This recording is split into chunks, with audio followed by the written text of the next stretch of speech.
ನಮಸ್ತೆ friends, Arjun Dhoni film masters YouTube ಚಾನೆಲ್ಗೆ ಸ್ವಾಗತ. ಇವತ್ತು ಭಾರತದ top 10 detective and crime thriller ಸಿನಿಮಾಗಳು ಯಾವಪ್ಪ ಅಂತಂತ ತಿಳ್ಕೊಳ್ಳೋಣ. ಓಕೆ, ಈ ಡಿಟೆಕ್ಟಿವ್ ಸಿನಿಮಾಗಳನ್ನ ಮಾಡಬೇಕಪ್ಪ ಅಂತಂದರೆ ಡೈರೆಕ್ಟರು ವೆರಿ ಇಂಟೆಲಿಜೆಂಟ್ ಆಗಿರಬೇಕು. ಹಾಗೆ ಅವನ ಮೈಂಡು ಅಬ್ಸರ್ವೇಷನಲ್ಲೇ ಇರಬೇಕು. ಅಂದರೆ ಸಮಾಜದಲ್ಲಿರುವ ಎಲ್ಲ ಕ್ಯಾರೆಕ್ಟರ್ಗಳನ್ನು ಅಬ್ಸರ್ವ್ ಮಾಡ್ತಿರ್ಬೇಕು. ಯಾಕಂತಂದರೆ ಈ ಡಿಟೆಕ್ಟಿವ್ ಸಿನಿಮಾದಲ್ಲಿ ಅಥವಾ ಈ ಸಿನಿಮಾದ ಜಾನರ್ನಲ್ಲಿ ಕ್ಯಾರೆಕ್ಟರ್ ವೆರಿ ಫಸ್ಟ್ ಇಂಪಾರ್ಟೆಂಟು. ಇದು ಕ್ಯಾರೆಕ್ಟರ್ ಓರಿಯೆಂಟೆಡ್ ಸಿನಿಮಾ ಆಗಿರುತ್ತೆ. ಸೊ ಈ detective character very intelligent and observation and Deere and dye, ಅಂದರೆ ಯಾವುದೇ ಕಾರಣಕ್ಕೂ ಯಾರಿಗೂ ಹೆದರಬಾರ್ದು ಮತ್ತು ಸಾವಿಗೆ ಕೂಡ ಹೆದರಬಾರ್ದು.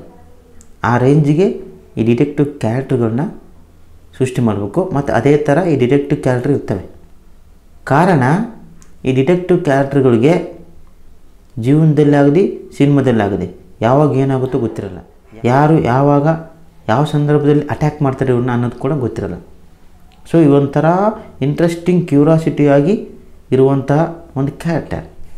ಸೊ ಇಂಥ ಡಿಟೆಕ್ಟಿವ್ ಕ್ಯಾರೆಕ್ಟರ್ ಓರಿಯೆಂಟೆಡ್ ಜಾನರು ಮತ್ತು ಕ್ರೈಮ್ ಥ್ರಿಲ್ಲರ್ ಜಾನರ್ ಮಾಡಬೇಕಪ್ಪ ಅಂತಂದರೆ ಆ ಡೈರೆಕ್ಟ್ರು ಒಂದು 5-6 ತಿಂಗಳು, ಒಂದು ವರ್ಷ ರಿಸರ್ಚ್ ಮಾಡಿರ್ಬೇಕು. ಆ ರೇಂಜ್ಗೆ ಈ ಸಿನಿಮಾದ ಕ್ಯಾರೆಕ್ಟರು, ಕತೆ, ಚಿತ್ರಕಥೆ, ಪ್ರೆಸೆಂಟೇಷನ್ ಸ್ಟೈಲು ಹಂಗಿರುತ್ತೆ. ರಿಸರ್ಚ್ ಮಾಡಲೇಬೇಕು. ಓಕೆ, ಅಂಥ ಪ್ರಮುಖವಾದ ಭಾರತದ top 10 detective and crime thriller genre ಸಿನಿಮಾಗಳು ಯಾವಪ್ಪ ಅಂತಂದರೆ, ನಂಬರ್ 10 ತೆಗಳಿ. ಈ ಸಿನಿಮಾ ತಮಿಳು ಸಿನಿಮಾ ಆಗಿದ್ದು, ಹಾಗೆ ತೆಲುಗಲ್ಲೂ ಕೂಡ ಭದ್ರಂ ಎಂಬ ಸಿನಿಮಾದ ಮೂಲಕ ಡಬ್ಬಾಗಿ ರಿಲೀಸ್ ಆಯಿತು. ಈ ಸಿನಿಮಾದ ನಿರ್ದೇಶಕರು ರಮೇಶ್ ಅಂತೇಳಿ. ಇದು ಇವರ ಮೊದಲ ಸಿನಿಮಾ. ತಮಿಳಿನವರು ಈ ಸಿನಿಮಾನ ಸೂಪರಾಗಿ ಇಂಟೆಲಿಜೆಂಟಾಗಿ ಸಖತ್ತಾಗಿ ಮಾಡಿದ್ದಾರೆ. ಈ ಸಿನಿಮಾದ ಒನ್ಲೈನ್ ಕತೆ ಏನಪ್ಪ ಅಂತಂದರೆ, ಈ ಸಿನಿಮಾದ ನಾಯಕ ಇಂಟೆಲಿಜೆಂಟ್ ಆ್ಯಂಡ್ ಕ್ರಿಮಿನಾಲಜಿ ಓದಿರುವಂಥ ಗ್ರ್ಯಾಜುಯೇಟ್ ಆಗಿರ್ತಾನೆ. ಹಾಗೆ ತನ್ನ ಒಂದು ಹುಡುಗಿನ ಲವ್ ಮಾಡ್ತಾ ಇರ್ತಾನೆ. ಅವನು ಒಂದು ಪ್ರೈವೇಟ್ ಡಿಟೆಕ್ಟಿವ್ ಕಂಪನಿಯಲ್ಲಿ ಕೆಲಸಕ್ಕೆ ಸೇರ್ತಾನೆ. ಹಾಗೆ ಆ ಕಂಪನಿಯಲ್ಲಿ ಕೆಲಸ ಮಾಡ್ತಿರ್ಬೇಕಾದ್ರೆ ತನ್ನ ಲವ್ವರ್ ಮೇಲೇ ಡಿಟೆಕ್ಟಿವ್ ಕೆಲಸ ಮಾಡಂತೇಳಿ ಆ ಕಂಪನಿ ಆಫರ್ ಕೊಡುತ್ತೆ. ಆವಾಗ ತನ್ನ ಲವರ್ ಬಗ್ಗೆನೇ ಡಿಟೆಕ್ಟಿವ್ ಆಗಿ ಕೆಲಸ ಮಾಡ್ತಾ ಹೋಗ್ತಾನೆ. ಅಲ್ಲಿ ಹೊಸ ಹೊಸ ವಿಚಾರಗಳು ಬೆಳಕಿಗೆ ಬರ್ತಾ ಇರ್ತವೆ.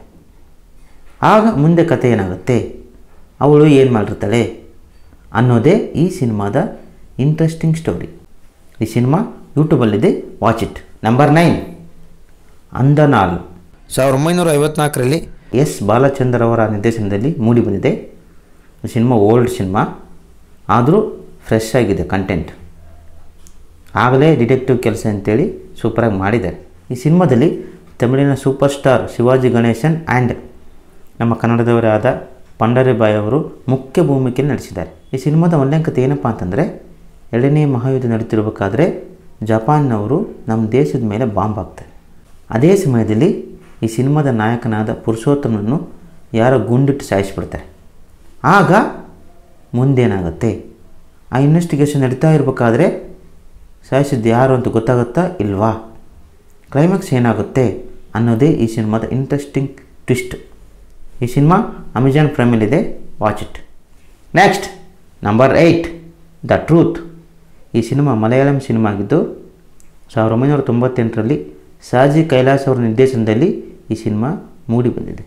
ಮಲಯಾಳಂನ ಸ್ಟಾರ್ ನಟರಾದ ಮಮ್ಮೂಟಿ ಮತ್ತು ಮಾನಿ ವಿಶ್ವನಾಥನ್ ಅವರು ನಡೆಸಿರುವಂಥ ಈ ಸಿನಿಮಾದ ಒನ್ಲೈನ್ ಕತೆ ಏನಪ್ಪ ಅಂತಂದರೆ, ಈ ಸಿನಿಮಾ ರಾಜೀವ್ ಗಾಂಧಿ ಅವರ ಹತ್ಯೆ ಆಯ್ತಲ್ವ, ಒಂದು ಹೆಂಗಸು ಮತ್ತು ಅವ್ರ ಗ್ಯಾಂಗ್ ಬಾಂಬ್ ಬ್ಲಾಸ್ಟ್ ಮಾಡಿಬಿಟ್ಟು ಸಾಯಿಸಿರಲ್ವ, ಅದೇ ಕಥೆನ ಆಧಾರವಾಗಿಟ್ಕೊಂಡು ಈ ಸಿನಿಮಾನ ನಿರ್ಮಾಣ ಮಾಡಿದ್ದಾರೆ. ಈ ಸಿನಿಮಾದಲ್ಲಿ ಮಮ್ಮೂಟಿ ಅವರು ಪ್ರೈಮ್ ಮಿನಿಸ್ಟರ್ ಆಗಿರ್ತಾರೆ. ಅವರೊಂದು ಸಮಾರಂಭಕ್ಕೆ ಹೋದಾಗ ಅಲ್ಲಿ ಅವ್ರನ್ನ ಬ್ಲಾಸ್ಟ್ ಮಾಡಿ, ಅಂದರೆ ಬಾಂಬ್ ಬ್ಲಾಸ್ಟ್ ಮಾಡಿಬಿಟ್ಟು ಸಾಯಿಸ್ತಾರೆ. ಆವಾಗ ಮುಂದೇನಾಗುತ್ತೆ, ಆ ಬಾಂಬ್ ಬ್ಲಾಸ್ಟ್ ಮಾಡಿದ್ದು ಯಾರು, ಯಾಕೆ ಮಾಡಿದರು ಅನ್ನೋದೇ ಈ ಸಿನಿಮಾದ ಡಿಟೆಕ್ಟಿವ್ ಸ್ಟೋರಿ. ಸಾಜಿ ಕೈಲಾಸ್ ಅವರು ಸೂಪರಾಗಿ, ಇಂಟ್ರೆಸ್ಟಿಂಗಾಗಿ, ಹಾಗೆ ಕ್ಯೂರಿಯಾಸಿಟಿಯಾಗಿ ಸಿನಿಮಾನ ನಿರ್ದೇಶನ ಮಾಡಿದ್ದಾರೆ. ಈ ಸಿನಿಮಾ ಯೂಟ್ಯೂಬಲ್ಲಿದೆ, watch it. Next number 7 agent Sai Srinivas Athreya. Swaroop RSJ ನಿರ್ದೇಶನದ 2019ರಲ್ಲಿ ಬಿಡುಗಡೆಯಾದ ಈ ಸಿನಿಮಾ ಒಂದು ಡಿಟೆಕ್ಟಿವ್ ಸಿನಿಮಾ ಆಗಿದ್ದು, ಈ ಸಿನಿಮಾದ ನಾಯಕ ನಟರಾದ ನವೀನ್ ಪೋಲಿಶೆಟ್ಟಿ ಅವರು ಒಬ್ಬ ಕಾಮಿಡಿ ಎಂಟರ್ಟೈನರ್ ಆಗಿ ಸಖತ್ತಾಗಿ ಆ್ಯಕ್ಟ್ ಮಾಡಿದ್ದಾರೆ.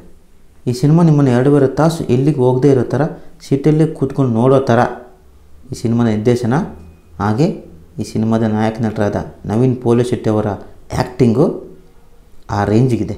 ಈ ಸಿನಿಮಾದ ಒಳ್ಳೆಯ ಕಥೆ ಏನಪ್ಪ ಅಂತಂದರೆ, ಈ ಸಿನಿಮಾದ ನಾಯಕ ಒಬ್ಬ ಫೇಮಸ್ ಡಿಟೆಕ್ಟರ್ ಆಗಬೇಕಂತ ಹೇಳ್ಬಿಟ್ಟು ಹೋರಾಡ್ತಾ ಇರ್ತಾನೆ.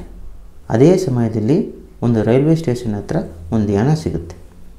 ಆ ಹೆಣನ ಇನ್ವೆಸ್ಟಿಗೇಷನ್ ಮಾಡ್ತಾ ಹೋಗ್ತಾನೆ. ಪೊಲೀಸ್ನವರು ಅವನ್ನೇ ಅರೆಸ್ಟ್ ಮಾಡಿ ನೀನೇ ಕೊಲೆ ಮಾಡಿದೆ ಅಂತೇಳಿ ಜೈಲಿಗೆ ಹಾಕ್ತಾನೆ. ಆವಾಗ ಅವನ ಜೀವನದಲ್ಲಿ ಏನಾಗುತ್ತೆ, ಆ ಕೊಲೆನ ಯಾರು ಮಾಡಿದ್ದು ಅನ್ನೋದೇ ಈ ಸಿನಿಮಾದ ಡಿಟೆಕ್ಟಿವ್ ಇಂಟ್ರೆಸ್ಟಿಂಗ್ ಸ್ಟೋರಿ. ಈ ಸಿನಿಮಾ ಅಮೆಜಾನ್ ಪ್ರೈಮಲ್ಲಿದೆ, watch it. Next number 6, Thupparivaalan. ಈ ಸಿನಿಮಾ ತಮಿಳು ಸಿನಿಮಾ ಆಗಿದ್ದು ತಮಿಳಿನ ಫೇಮಸ್ ಡೈರೆಕ್ಟರ್ ಆದ ಮಿಸ್ಕನ್ ಅವರ ನಿರ್ದೇಶನದ 2017ರಲ್ಲಿ ಬಿಡುಗಡೆಯಾದ ಸಿನಿಮಾ ಡಿಟೆಕ್ಟಿವ್ ಸಿನಿಮಾ ಆಗಿದೆ. ಈ ಸಿನಿಮಾ ತೆಲುಗಲ್ಲೂ ಕೂಡ ಡಿಟೆಕ್ಟಿವ್ ಹೆಸರಿನಲ್ಲಿ ಡಬ್ ಆಗಿದೆ. ಈ ಸಿನಿಮಾದಲ್ಲಿ ವಿಶಾಲ್ ಅವರು ಡಿಟೆಕ್ಟಿವ್ ಪಾತ್ರದಲ್ಲಿ ಅಮೋಘವಾಗಿ ನಟಿಸಿದ್ದಾರೆ. ಆ ಪಾತ್ರ ನೋಡ್ತಾ ಹೋದರೆ ಇಡೀ ಸಿನಿಮಾ ನೀವು ಎಲ್ಲಿ ಎದ್ದು ಹೋಗದೆ ಕ್ಯೂರಿಯಾಸಿಟಿಯಾಗಿ ಇಂಟ್ರೆಸ್ಟಿಂಗಾಗಿ ಹಾಗೆ ನೋಡ್ತಾ ಇರ್ತಾರೆ. ಆ ರೇಂಜಿಗೆ ಸಿನಿಮಾ ಮೂಡಿ ಬಂದಿದೆ. ಮಿಸ್ಕಿನ್ ಅವರು ಇಂಥ ಸಿನಿಮಾಗಳನ್ನು ಮಾಡೋದ್ರಲ್ಲಿ ಎತ್ತಿದ ಕೈ. ಅವ್ರ ಸಿನಿಮಾಗಳು ನೀವು ಎಲ್ಲ ನೋಡಿ ನಿಮಗೆ ಗೊತ್ತಾಗುತ್ತೆ. ಓಕೆ, ಡಿಟೆಕ್ಟಿವ್ ಜಾನರ್ನ ಹಾಗೆ ಡಿಟೆಕ್ಟಿವ್ ಸ್ಟೋರಿಗಳನ್ನ ಇಷ್ಟಪಡೋರು ಈ ಸಿನಿಮಾನ ನೋಡಲೇಬೇಕು. ಆ ರೇಂಜಿಗೆ ಸಿನಿಮಾ ಸೂಪರ್ ಆಗಿದೆ. ಈ ಸಿನಿಮಾದ ಒಳ್ಳೆಯ ಕಥೆ ಏನಪ್ಪ ಅಂತಂದರೆ, ಈ ಸಿನಿಮಾದ ನಾಯಕ ಡಿಟೆಕ್ಟರ್ ಆಗಿ ಸ್ವಂತ ಆಫೀಸ್ ಮಾಡ್ಕೊಂಡಿರ್ತಾನೆ.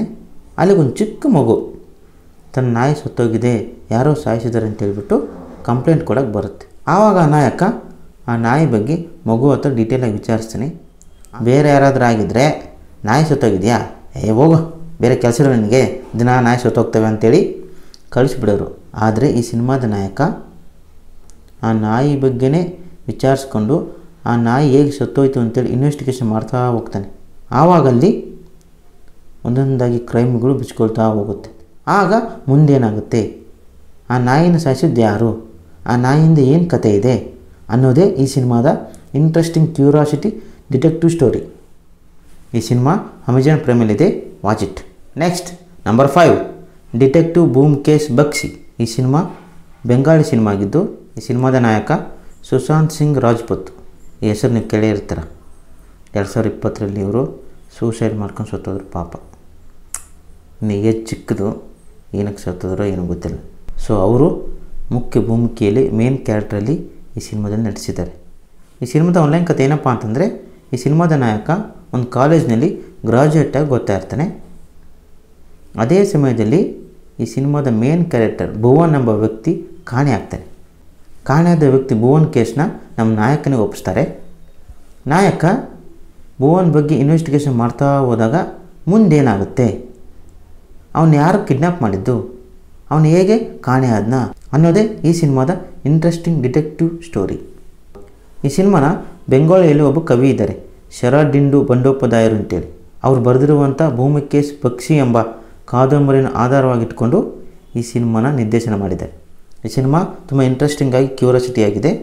ಡಿಟೆಕ್ಟಿವ್ ಸ್ಟೋರಿನ ಯಾರ್ಯಾರು ಇಷ್ಟಪಡ್ತೀರಾ ಅವರು ಈ ಸಿನಿಮಾ ನೋಡಲೇಬೇಕು. ಆ ರೇಂಜಿಗೆ ಈ ಸಿನಿಮಾ ಸೂಪರ್ ಆಗಿದೆ. ಈ ಸಿನಿಮಾ ಅಮೆಜಾನ್ ಪ್ರೈಮಲ್ಲಿದೆ, watch it. Next number 4, bell bottom. ಇದು ಕನ್ನಡ ಸಿನಿಮಾ ಆಗಿದ್ದು ಕನ್ನಡದ ಫೇಮಸ್ ಡೈರೆಕ್ಟರ್ ಆದಂಥ ಜಯತೀರ್ಥ ಅವರ ನಿರ್ದೇಶನದ 2019ರಲ್ಲೇ ಬಿಡುಗಡೆಯಾದ ಕನ್ನಡದ most famous detective story and cinema. ಕನ್ನಡದಲ್ಲಿ ಡಿಟೆಕ್ಟಿವ್ ಸ್ಟೋರಿ ಅಂತ ಬಂದಿದ್ದು ಡಾಕ್ಟರ್ ರಾಜ್ಕುಮಾರ್ ಅವರ ಅಭಿನಯದಲ್ಲಿ. ಆ ಸಿನಿಮಾಗಳು ಯಾವ ಅಂತ ಮುಂದೆ ಹೇಳ್ತೀನಿ. ಓಕೆ, ಈ ಸಿನಿಮಾದಲ್ಲಿ ರಿಷಬ್ ಶೆಟ್ಟಿ ಅವರು ಹಾಗೆ ಹರಿಪ್ರಿಯ ಅವರು ತುಂಬ ಎಂಟರ್ಟೈನಿಂಗ್ ಆಗಿ ಕಾಮಿಡಿಯಾಗಿ ಅದ್ಭುತವಾಗಿ ಆ್ಯಕ್ಟ್ ಮಾಡಿದ್ದಾರೆ. ಈ ಸಿನಿಮಾನ ನೀವು ನೋಡಲೇಬೇಕು. ಆ ರೇಂಜಿಗೆ ಸಿನಿಮಾ ಸೂಪರ್ ಡೂಪರ್ ಹಿಟ್ಟು. ಈ ಸಿನಿಮಾದ ಒಳ್ಳೆಯ ಕಥೆ ಏನಪ್ಪ ಅಂತಂದರೆ, ಈ ಸಿನಿಮಾದ ನಾಯಕ ಡಿಟೆಕ್ಟಿವ್ ಆಫೀಸರ್ ಆಗಬೇಕು ಅಂತೇಳಿ ಕನಸು ಕಾಣ್ತಾ ಇರ್ತಾನೆ. ಆದರೆ ಅವನ ತಂದೆ ಒತ್ತಾಯ ಮಾಡಿಬಿಟ್ಟು ಪೊಲೀಸ್ ಆಫೀಸರ್ನಾಗಿ ಮಾಡ್ತಾನೆ. ಆಗ ಎಲ್ಲ ಪೊಲೀಸ್ ಸ್ಟೇಷನಲ್ಲಿ ಯಾರೋ ದುಡ್ಡು ಕದೀತಾ ಇರ್ತಾರೆ. ಹಾಗೆ ಅವನು ಕೆಲಸ ಮಾಡುತ್ತಿರೋ ಪೊಲೀಸ್ ಸ್ಟೇಷನಲ್ಲಿ ಕೂಡ ಯಾರೋ ದುಡ್ಡು ಕದ್ದುಬಿಡ್ತಾರೆ. ಆವಾಗ ನಾಯಕ ಆ ಇನ್ವೆಸ್ಟಿಗೇಷನ್ ಮಾಡ್ತಾ ಹೋಗ್ತಾನೆ. ಆ ದುಡ್ಡು ಯಾರು ಕದ್ದಿದ್ದು, ಯಾಕೆ ಕದೀತಾ ಇದ್ದಾರೆ, ಪೊಲೀಸ್ ಸ್ಟೇಷನಲ್ಲಿ ದುಡ್ಡನ್ನ ಯಾಕೆ ಕದೀತಾ ಇದ್ದಾರೆ, ಪೊಲೀಸ್ ಸ್ಟೇಷನಲ್ಲಿ ಲಾಕರಲ್ಲಿ ಇದ್ದದನ್ನ ಹೇಗೆ ಕದೀತಾರೆ ಅನ್ನೋದೇ ಈ ಸಿನಿಮಾದ ಇಂಟ್ರೆಸ್ಟಿಂಗ್ ಸ್ಟೋರಿ. ತುಂಬ ಅದ್ಭುತವಾಗಿ ಕಾಮಿಡಿಯಾಗಿ ಈ ಸಿನಿಮಾ ಮೂಡಿ ಬಂದಿದೆ. ಈ ಸಿನಿಮಾನ ಜಯತೀರ್ಥ ಅವರು ಸೂಪರಾಗಿ ಸಖತ್ತಾಗಿ ಮಾಡಿದ್ದಾರೆ. ಹಾಗೆ ಈ ಸಿನಿಮಾದ ಕಥೆನ ಮತ್ತು ಸ್ಕ್ರೀನ್ ಪ್ಲೇನ ದಯಾನಂದ KT ಅವರು ಸಖತ್ತಾಗಿ ಬರೆದಿದ್ದಾರೆ. ಈ ಸಿನಿಮಾ ಊಟಲ್ಲಿದೆ, ವಾಚ್ ಇಟ್. ಹಾಗೆ ಈ ಸಿನಿಮಾ ತೆಲುಗಲ್ಲೂ ಕೂಡ ಡಬ್ ಆಗಿಬಿಟ್ಟು ಆಹಾ OTT ಪ್ಲ್ಯಾಟ್ಫಾರ್ಮಲ್ಲಿ ರಿಲೀಸ್ ಆಗಿದೆ. ಓಕೆ, ನೆಕ್ಸ್ಟ್ ನಂಬರ್ 3, ಆಪರೇಷನ್ ಜಾಕ್ಪಾಟ್ನಲ್ಲಿ CID 999. SK ಭಗವಾನ್ ನಿರ್ದೇಶನದ 1969ರಲ್ಲಿ ಬಿಡುಗಡೆಯಾದ ಡಿಟೆಕ್ಟಿವ್ ಸ್ಪೈ ಥ್ರಿಲ್ಲರ್ ಸಿನಿಮಾ ಈ ಆಪರೇಷನ್ ಜಾಕ್ಪಾಟ್ನಲ್ಲಿ CID 999. ಈ ಸಿನಿಮಾದಲ್ಲೂ ಕೂಡ ಗಾನ ಗಂಧರ್ವ, ನಟ ಸಾರ್ವಭೌಮ, ಕರ್ನಾಟಕ ರತ್ನ, ದಾದಾ ಸಾಹೇಬ್ ಪಾಲ್ಕೆ ಪ್ರಶಸ್ತಿ ವಿಜೇತ ಡಾಕ್ಟರ್ ರಾಜ್ಕುಮಾರ್ ಅವರು ಈ ಸಿನಿಮಾದಲ್ಲಿ ಆ್ಯಕ್ಟ್ ಮಾಡಿದ್ದಾರೆ. ಹಾಗೆ ರೇಖಾ ಅವರು ಹೀರೋಯಿನ್ ಆಗಿ ಈ ಸಿನಿಮಾದಲ್ಲಿ ಆ್ಯಕ್ಟ್ ಮಾಡಿದ್ದಾರೆ. ಜೊತೆಗೆ ಕನ್ನಡದ ಹಾಸ್ಯ ಚಕ್ರವರ್ತಿಯಾದಂತಹ ನರಸಿಂಹರಾಜ್ ಅವರು ಕೂಡ ಈ ಸಿನಿಮಾದಲ್ಲಿ ಆ್ಯಕ್ಟ್ ಮಾಡಿದ್ದಾರೆ. ಈ ಸಿನಿಮಾದ ಆನ್ಲೈನ್ ಕಥೆ ಏನಪ್ಪ ಅಂತಂದರೆ, ಈ ಸಿನಿಮಾದ ನಾಯಕ ಡಾಕ್ಟರ್ ರಾಜ್ಕುಮಾರ್ ಅವರು CID ಆಫೀಸರ್ ಆಗಿರ್ತಾರೆ. ಈ ಸಿನಿಮಾದ ನ್ಯೂಕ್ಲಿಯರ್ ಸೈಂಟಿಸ್ಟು ಪ್ಲಾಸ್ಮಾ ಬೀಸ್ ಕಣದಿಂದ ಒಂದು ಮಿಷಿನ್ನ ಕಂಡುಹಿಡಿದಿರ್ತಾರೆ. ಆ ಮಿಷಿನಿಂದ ಬೆಳಕು ಯಾವುದೇ ವಸ್ತು ಮೇಲೆ ಬಿದ್ದರೆ ಅದು ಆಟೋಮೆಟಿಕ್ಕಾಗಿ ಮಾಯ ಆಗುತ್ತೆ.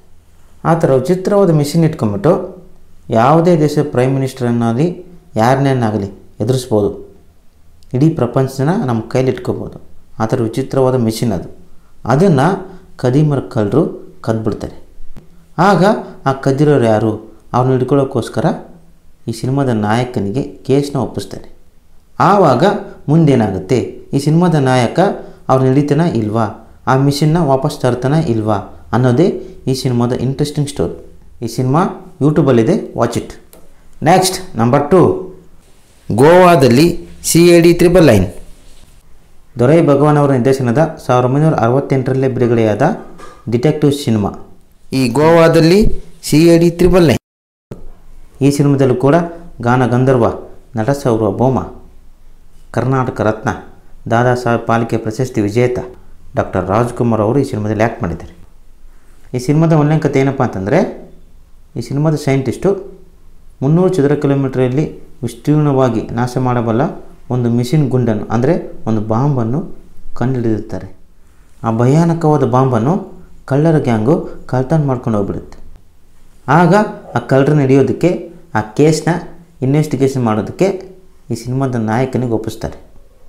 ಆವಾಗ ಮುಂದೇನಾಗುತ್ತೆ, ಆ ನಾಯಕ ಆ ಮಿಷಿನ್ ಬಾಂಬನ್ನು ವಾಪಸ್ ತರ್ತಾನ ಇಲ್ವಾ, ಆ ಕಳ್ಳರನ್ನ ಹಿಡಿತಾನ ಇಲ್ವಾ ಅನ್ನೋದೇ ಈ ಸಿನಿಮಾದ ಇಂಟ್ರೆಸ್ಟಿಂಗ್ ಡಿಟೆಕ್ಟಿವ್ ಸ್ಟೋರಿ. ಈ ಸಿನಿಮಾ ಯೂಟ್ಯೂಬಲ್ಲಿದೆ, watch it. Next number 1, Jedara Bale. Dorai Bhagwan ಅಂದರೆ ದೊರೈ ರಾಜ್ ಆ್ಯಂಡ್ SK ಭಗವಾನ್ ಅವರ ನಿರ್ದೇಶನದಲ್ಲಿ 1968ರಲ್ಲಿ ಬಿಡುಗಡೆಯಾದ ಮೊಟ್ಟ ಮೊದಲ ಕನ್ನಡದ detective and spy thriller cinema ಈ ಜೇಡರ ಬಲೆ.